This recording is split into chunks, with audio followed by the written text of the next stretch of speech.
So, what I'm showing you today, I'm going to try to post every day this week. So, it's going to be kind of a full week. And the main reason it is a full week is because I missed so much on last week. So, I'm going to have to play a little bit of catch up here. So, don't be alarmed. Just kind of view these at your leisure. Um, when we're going into the two textbooks for this particular class, one thing that comes up in terms of what we're talking about is the whole notion of social behavior. A lot of what communication is in general is social psychology. This is where we grab a lot of our theoretical framework from, is from that particular area. And so what you're seeing on your screen here is a kind of a part of the bridge between being able to talk about your individual cognition versus somebody else's influence to be able to persuade you. So this is a major part of persuasion, and this is what was supposed to be our Theory Thursday last week, but again, due to my illness, I wasn't being able to record. However, I do want to talk about it today. And like I said, kind of make this the bridge in between what we're going to be doing throughout the whole area of this upcoming week. So Tuesday, Wednesday, and Thursday, I'll talk about some of the social links that Woodward and Denton talked about, that Cialdini talked about, and then we'll get into, I think we're talking about social judgment theory, if memory serves. So again, this is a very common framework within the field of communication, and more specifically persuasion. Theory of planned behavior has actually been used a lot for things like health communication. Health communication is actually the main focus of it. So people would talk about cigarette use, they would use sunscreen usage, they would talk about safe sex in terms of prophylactic usage, all these different areas in terms of what was your intention to do something versus did it actually match with the behavior. So the focal point within the theory of planned behavior exists kind of in these two areas right here. So you have intention and behavior. These are two important distinctive areas to talk about, because when we think about our ability to do something, as well as what we plan to do, there can be this gap, as you can see right here, between wanting to do something or expecting to do something and then actually doing it.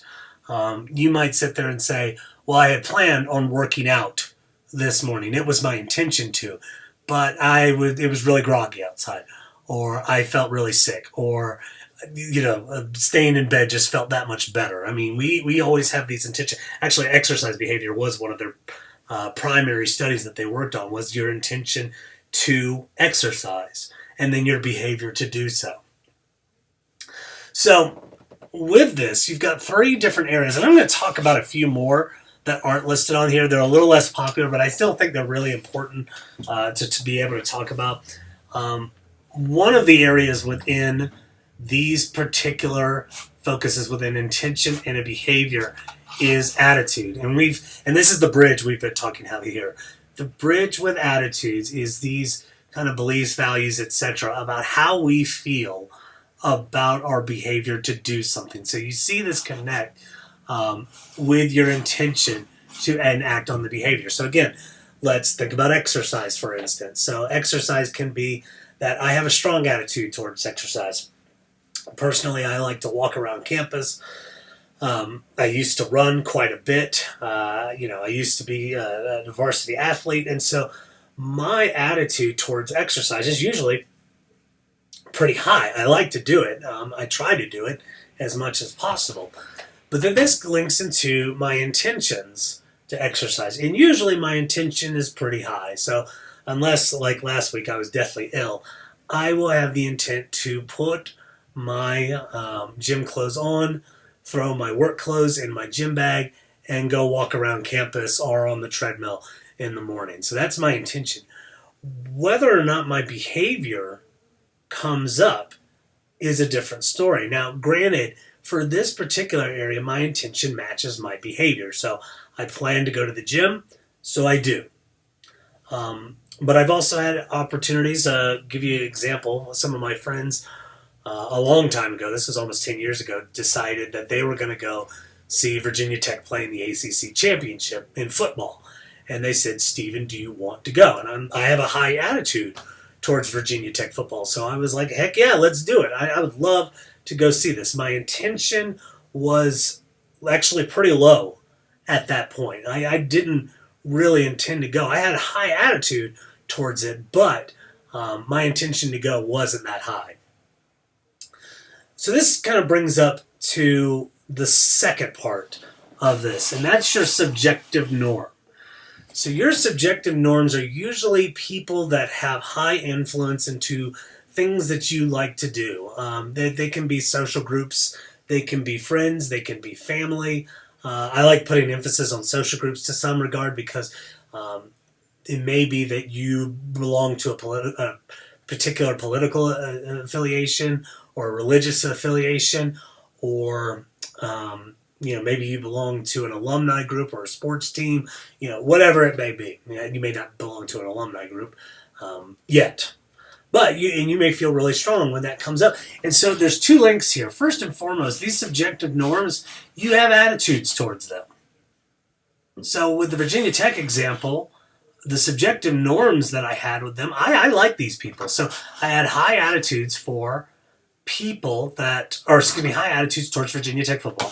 I had high attitudes towards the subjective norms, these people that I was really good friends with. And again, even then, my intention was still low. And the reason was because I had 3 papers in graduate school I needed to write. And I said, there's no way I'm driving down to Jacksonville when I've got these papers due. It's just not going to happen. I do not intend to enact on this behavior. I'll get back to that story in a second because I'm going to talk about perceived behavioral control here in a minute. But within the subjective norm, let's go back to the other example of exercise. Within exercise, the subjective norm, in this case, I might have a low attitude towards exercise. However, I might like a person. So let's say this is like the object of my affection, if you will. And that object of your affection, boyfriend, girlfriend, spouse, whatever, they may sit here and say, I want to go work out and I want you to be there with me. You may say, I hate the damn treadmill. I hate it. I don't want to be on it. But because your significant other really wants to, your intention might change. So this is a very important consideration within the theory of planned behavior, is that some of these areas right here actually will weigh heavier on your intention to do something. So again, the fact that my attitude might be low, but my subjective norm is high, it almost works as a social exchange where I view the positive and negatives of an attitude versus subjective norm, and I choose the subjective norm in spite of my attitude. And it can work the exact opposite way. So my attitude of something can be so strong, and my subjective norm saying, no, you shouldn't do that. I'm going to do it anyway. My intention does not change, even if the subjective norm seems like that's not a good idea or something they don't want to do. So that's those two. The next one is what's called perceived behavioral control. And this is the notion of, when you get into this area, sometimes the dissonance that comes through your brain is, should I do this? And if you say no, you don't go through with the behavior. If you say yes, I do go through. But that's should you do it. However, within perceived behavioral control, you might sit there and say, can I do it? Like, is it physically possible for me to do something along those lines? So, easy one to look at is exercise again. And it may be, an injury that I might have. I might have twisted or broken my ankle, God forbid. And my intention to work out would probably be low, so I wouldn't act on the behavior. But what if, let's say, I had a high attitude towards exercising. I intended to do so, but then a meeting came up in my department. My perceived behavioral control says, you can't do this at this particular time that you have set for it. Your intention has to change. In essence, your behavior will have to change. So it's not necessarily a limitation of physical capacity, although it can be. It can also be very much mental in this mind, or something through obligation that you feel like you need to do, and so thus you don't enact on the intention. So, and then again, the attitude towards it. So you might sit there for the meeting and say, I don't really need to go. Now, I'm not going to say that. I actually have one here in a little over an hour, and I'm going to that. So I have that attitude towards whether or not I can do it or not. And in which case, I perceive it as I'm not going to enact on the behavior of exercise because of this perceived behavioral control. On the flip side, I'm going to go back to my example of the Virginia Tech game. Attitude was high towards the game. Subjective norms, I liked my friends, and so that they have a high intention. The intention for me, again, was this paper, and I'm like, I can't go because I need to write this paper. And that's where the perceived behavioral control came in. And it was a little bit of I was kind of stuck in a loop here because everything came back to this problem I was having. So every time people would say, don't you really like this football team? Don't you want to travel? And I'm like, yes. And they would say, it's the memory you'll never forget. And I'm like, yes. I go through all these attitudes, and it's helping the intention, but it's not going to work. Same with subjective norms. I like these people. They would ask me, this is something where you're friends. We really want you to come. We really want you to be there. That liking makes me want to go. I really want to go.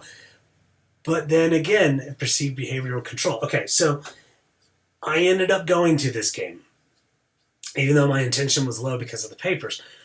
The perceived behavioral control kind of had a small loop counter in that I said my intention is low unless I somehow magically can write these papers.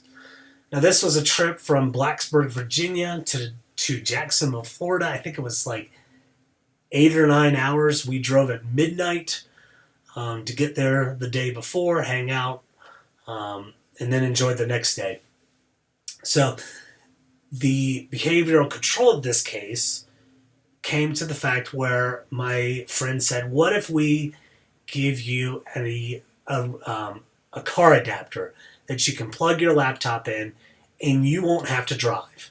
You won't have to drive. We'll give you a car plug. You can write all the way down there and all the way back and enjoy the game while you're there. And oddly enough, that's exactly what I did. I wrote all the way down to Jacksonville, and I wrote all the way back to Blacksburg. I think it actually helped me in the end of things for me to do well on those papers because I was really intently focused. I didn't have any distractions because, we were driving. It's midnight. Unless I'm asleep, there's not much I can do at this point. So then, okay, so that's that loop, counter loop, if you will. So perceived behavioral control is no longer a factor. So my attitude, subjective norms, out control actually lead to my intentions, and now they're high because we kind of beat that loop, and thus acting in the behavior. Once I got beyond the perceived behavioral control, the intention wasn't much to get through. There is one other area that could be talked about, which is called past behavior, that actually links into attitudes and links into intention. And basically it says, if you've got any past experience doing something, would you do it again? And so some people, we get like valence for those things. So if it's a positive experience, then my intentions to do something would probably be pretty high. If it's a negative experience, my intentions to do something would be pretty low. And same with attitude. So these are the focuses within theory of planned behavior.